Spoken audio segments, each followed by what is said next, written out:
Hello, welcome to QUT News. Hello. Supercell storms and tornadoes have left a 300-kilometre trail of destruction across parts of South East Queensland. An intense vortex of wind, rain and ice ripped through the South Burnett late yesterday. And there was heartbreak during today's massive clean-up effort. A young boy is now fighting for life in Queensland Children's Hospital. The youngster was crushed by a large falling tree in a storm-ravaged region. It's been called Hailnado. Winds up to 90 kilometres an hour ripping trees from the ground, as heavy hail caused widespread destruction. 3 supercells wreaked havoc on the South Burnett region, with Gympie bearing the brunt of the damage. Debris is seen flying through the air as the wind and rain caused severe structural damage, tearing roofs from houses. Paddocks looked like snowfields, blanketed with hailstones, some the size of tennis balls. One farm lost $40,000 worth of lettuce crops in an hour. Obviously you need an income to do that, and there's nothing left to make an income from. Lightning caused extensive power outages throughout the region. Thousands of homes remain without power. The State Emergency Service has received 330 calls for help. 160 of those were from Gympie. The damage is set to go into the millions of dollars, but it's not over yet for the southeast. The Bureau says there are more storms on the way this weekend. Laura Daly, QUT News. We cross now to weather reporter Lauren Reddiex. Lauren, what's the weather outlook for people hardest hit in last night's storm? Anna, it's not good news from the Bureau. They've warned that unstable conditions could lead to more thunderstorms in areas like Hervey Bay, Maryborough and Kingaroy. This is the weather radar this afternoon. You can see there is plenty of storm activity in the area which was worst hit overnight, and that rain will continue possibly through to Monday. The Bureau warns there could be some localised flooding as a result. There's also a strong wind warning current for Fraser Island coast and parts of the Sunshine Coast, extending down to Moreton Bay and Gold Coast waters on Saturday. Anna, I will have more on the weekend ahead later in the bulletin. Thanks, Lauren. There's growing community support for the introduction of a sugar tax, according to the Cancer Council and the Heart Foundation. A new survey has found most people are in favour of a 20% levy on sugary drinks. The average Australian consumes 14 teaspoons of sugar every day, and experts are worried. Now a new survey has found 63% of Queenslanders are in favour of a sugar tax. As a 20% health levy on sugar-sweetened beverages would help deter people from purchasing sugary-sweetened beverages, but it would also help to relieve some of the costs associated with obesity in our public healthcare system. The state government has already banned sugary drinks in public hospitals, and there's plenty of community support for a sugar tax. I think it's a good idea because people aren't going to do it unless there's some reason to do it. I think it's okay. I mean, sugary drinks are not really good anyway, so, a tax is not that bad. Today this drink costs $2.50, but with the sugar levy could jump up to $3, and some are concerned this could be too expensive for lower socioeconomic communities. Better education could be the key. We believe they're the areas where we do need to invest more in prevention and in helping people in low socioeconomic areas to make the healthier choice the easier choice. Funds raised by the levy could be used to subsidise healthy food and invest in school nutrition programs. Minila Mayag, QUT News. Malcolm Turnbull's son has spoken out against the Liberal Party. He's calling on voters to record a protest in the by-election for his father's former seat. In an online video, Alex Turnbull called on voters to send a clear message in the Wentworth by-election by minimising the government's chances of victory. The Liberal Party has been taken over, frankly, by extremists on the hard right. They just want to pursue a crazy agenda. Alex also took aim at the government's stance on climate change and their support of coal power over renewables. Some would like to prosecute a culture war over this issue for whatever their reasons may be. The Prime Minister is unfazed by the attack, chalking it up to good parenting. Alex is his own man. That's how Malcolm's raised his kids. Malcolm's a great dad. And Mr Morrison says the former PM disagrees with his son, claiming Mr Turnbull's openly supporting the Liberal candidate in the seat. If the Libs lose Wentworth, the government loses its one-seat majority in the parliament. Josh Stengert, QUT News. Keen cyclists are getting ready for a huge challenge this weekend, riding from Brisbane to the Gold Coast. It's all for charity, of course, helping returned servicemen and women settle back into their healthy lives. At the Mates for Mates Recovery Centre, Friday is Cycle Day. Today's session, the last one before Sunday's 100-kilometre charity ride. The group offers support and physical exercise for wounded, injured or ill Defence Force members and their families. Cycling is just a good opportunity because a lot of the members will have impact injuries, lower limb injuries, that they can't exactly run anymore. But the Brisbane Mates don't just enjoy cycling. Mates just provided somewhere to come. It's just a great place to come, talk to people. Everyone's very friendly. I've met some great people here. Just brings the best out in us, and everyone's there to help each other, and it's a team spirit. The charity raises awareness of the challenges Defence Force members face returning to civilian life. This weekend's ride from Brisbane to the Gold Coast will be one of the more enjoyable hurdles. Over 4,000 ex-servicemen have used the recovery centre in the past 5 years. And for the Brisbane Mates, Sunday's ride is both a physical and psychological achievement. It's another leg of their long journey, made easier by the right support. Bridget Nagel, QUT News. The state government is pushing ahead with new plans to focus on ecotourism. It's hoping to build 3 new bushwalks across the state to attract tourists to see more of Queensland's natural beauty. They're called eco-trails, in effect nature walks, and some of them will hopefully be built through the treetops of Queensland. The government wants a private enterprise to develop them in Townsville, the Sunshine Coast and the Whitsundays to showcase the state's natural resources. It has worked really well for Hobart and Tasmania, and we want to see these tourists coming to Queensland and experiencing our world-class rainforests. It believes environmental tourism is the way of the future and a big drawcard internationally. The state points to the Mount Cootha zipline project as a successful venture using natural surroundings. But we know that there is a mix of experiences that people want.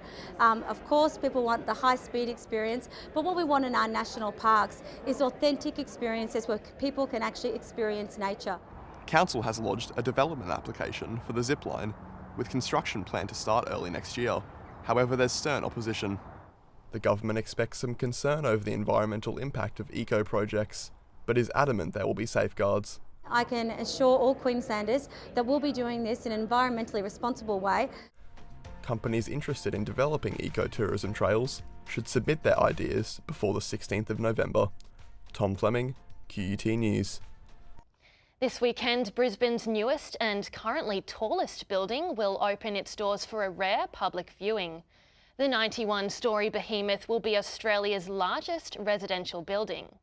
It's Brisbane's top address. From the 88th floor, this extraordinary view stretches to Moreton Bay, the Port of Brisbane, as far as the eye can see. The giant skyscraper will be home to more than 2,000 apartments, from one-bedroom studios to luxury penthouses. It'll be hard to top Sky Tower. Brisbane CBD has a maximum height limit, which is 274.3 metres. We are at 274.3 metres. The tower's innovative design means the building will not sway in the wind, as many tall structures do. So the building doesn't sway in terms of its design because it's got curved corners and the vortex shedding goes past it. You can inspect for yourself. Sky Tower is open this weekend as part of the Brisbane Open House Festival. More than 100 historic and architecturally diverse buildings will be opened up to the public this weekend. You'll have to get in quick. Many tours are already booked out. Many other cultural icons will also have their doors open. The newly refurbished, now state-of-the-art, Queensland Theatre in South Brisbane is expecting to draw big crowds. As part of Open House, what we'll be doing is inviting the public to come in and self-tour through the theatre. For more information, head to brisbaneopenhouse.com.au. Liam Kennedy, QUT News. Looking again at our main story. A young boy rushed to hospital in critical condition after a tree fell on him during the storm cleanup. And still to come, final preps for another royal wedding. After smashing Florida and killing 6 people, Hurricane Michael has moved on to the Carolinas. The storm is now weaker, but still one of the largest in decades. A state of emergency has been declared in Florida, Alabama, Georgia and North Carolina. So far, the hurricane has destroyed or damaged thousands of homes and buildings. Mexico Beach in Florida was smashed. It's pretty devastating. Like, everybody we know lost their house. Everybody. And our jobs. Communications are down and many roads are blocked, so authorities are finding it hard to assess the real damage. But in some small coastal towns, there's nothing left except empty foundations and rubble. My personal friend lost her house. It's actually at the very end. Her house is completely gone. And my friend that I work for, that's her house. It's pretty much destroyed all the way up into the second floor. The hurricane has now weakened to a tropical storm, but it continues to bring flooding. It was terrible. It was scary. Michael arrived as one of the most powerful and destructive cyclones to hit the US in 26 years. It forced dozens of communities into a long and expensive process of rebuilding. Georgie Hewson, QUT News. At least 2 Australians were injured when a bus collided with a truck in Germany. Their condition is not known, but 18 people were hurt, 4 critically. In a similar incident in Russia, 11 people have died. The bus was travelling from the town of Kanash to Moscow when it crashed. 19 passengers were on board. 8 are still in hospital. 2 international astronauts have plunged back to Earth in a dramatic emergency landing. They were on their way to the space station when their rocket failed. The 2-man crew lifted off on schedule.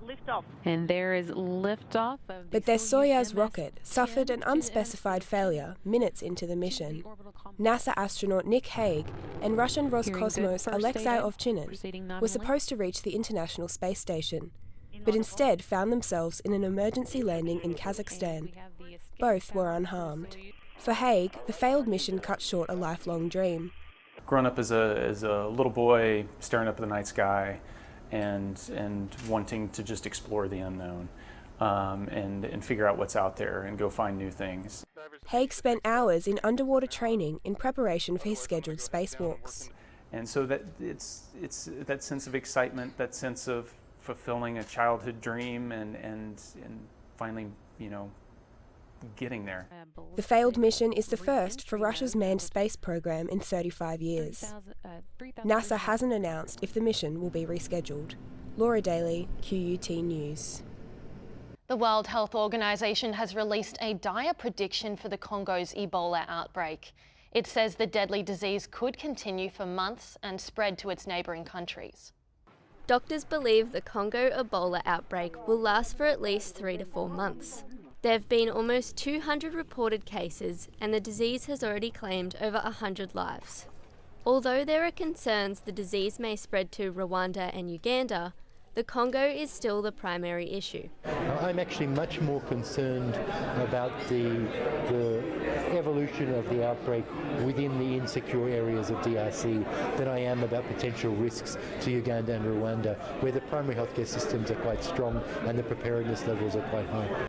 Most of those exposed to the disease are being monitored daily to prevent the spread. But some patients avoid healthcare fearing hospital. Others believe if they die, their bodies won't be returned for traditional burials. I think now we have around 40 people that have been really lost to follow up. They've not been found for days on end. Authorities have now threatened those harbouring Ebola victims with jail time. Anna Graham, QUT News. Another earthquake has hit Indonesia, killing 3 people. It comes just 2 weeks after a major quake and tsunami devastated the central region of the country, leaving more than 2,000 dead. Geologists say the new quake had a magnitude of 6 and was centred 55 kilometres off the coast. Those killed came from one village. America's former First Lady has launched a new program to empower girls. Michelle Obama announced a global initiative involving more education. Michelle Obama revealed a global girls' alliance while talking to television hosts in New York.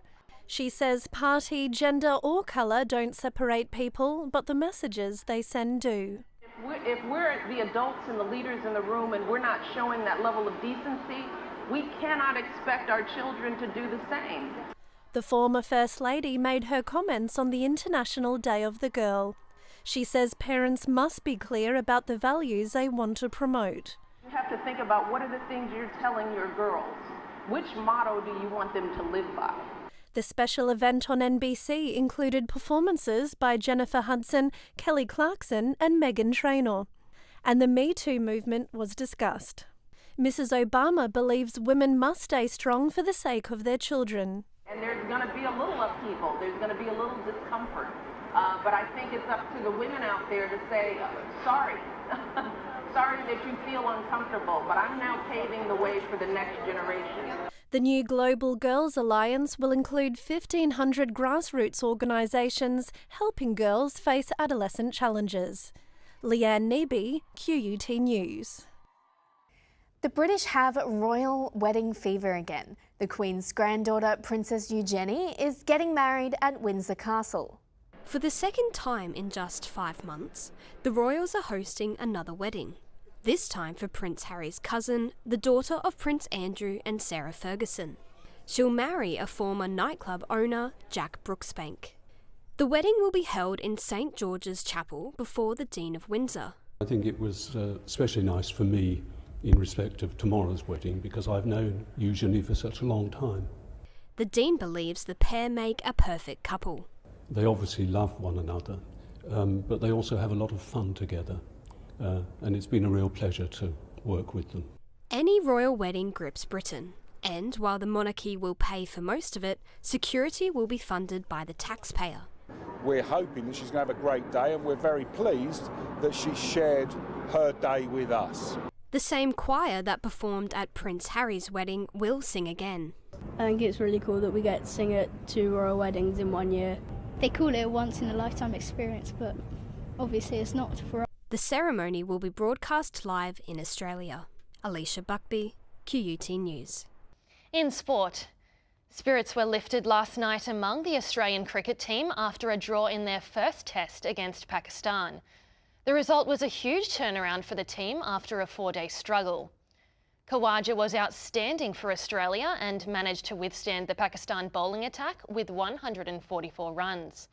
The final score was 482 and 181 for Pakistan. And Australia, 202 and 362, 100 runs short of outright victory. The next test is in Abu Dhabi. The Kangaroos are resting in their hotel ahead of Saturday's first test against the Kiwis.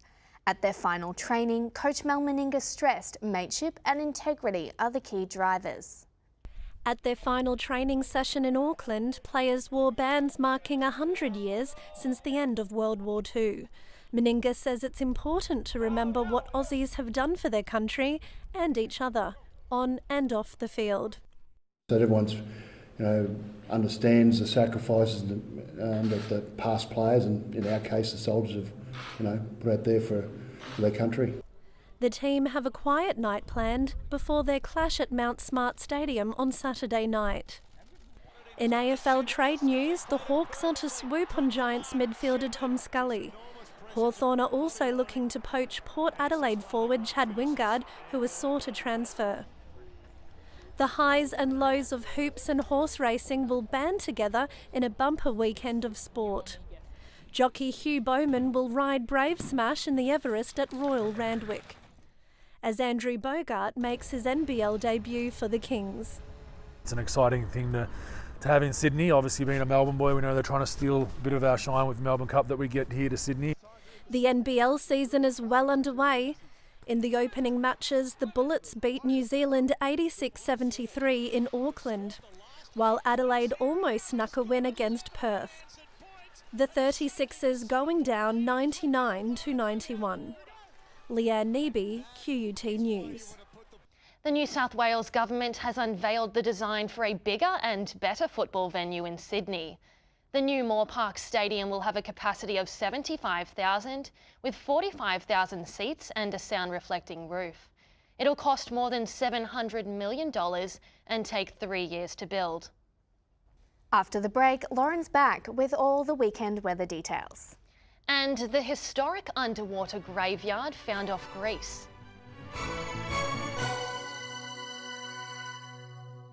Hello, time to take a look at the weather. While we didn't have the heavy rain experienced up north, we certainly had very grey skies across Brisbane today. Around the southeast, it was much cooler as well. A look at today's temperatures for the southeast corner now. The Gold Coast, Sunny Coast and Brisbane all had tops of 20. A quick look around the nation tomorrow, and a series of surface troughs over most of the country are creating clouds and bad weather over some of the capital cities. Showers will continue in Sydney with a top of 20. Sunny in Canberra. Melbourne is expected to have sunny conditions for the Caulfield Cup with a maximum of 23. Overcast and showers predicted for other areas. Coming back to Queensland, a flood watch has been issued for catchments between Gladstone and the Sunny Coast. Tomorrow, a low pressure trough is moving across most of the state towards the coast. 31 the top for Cairns and Townsville 30, and down the coast temperatures in the high to low 20s. On Moreton Bay, there is a strong wind warning for Saturday, southeasterly winds reaching up to 30 knots at times, with seas below 1 metre.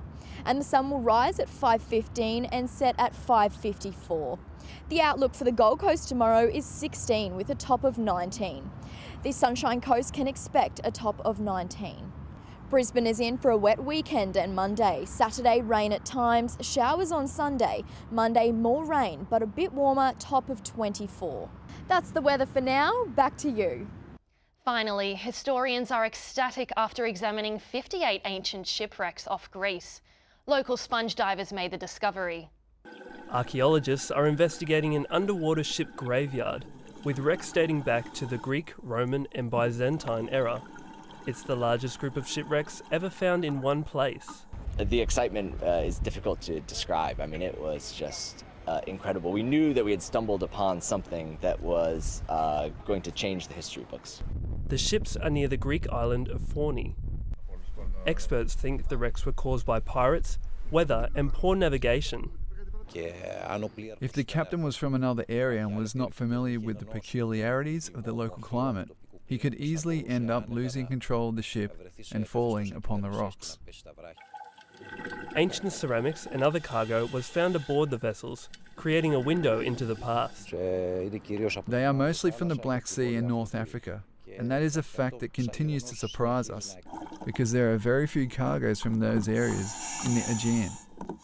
Archaeologists suspect there are even more ships in the surrounding waters and will continue their search.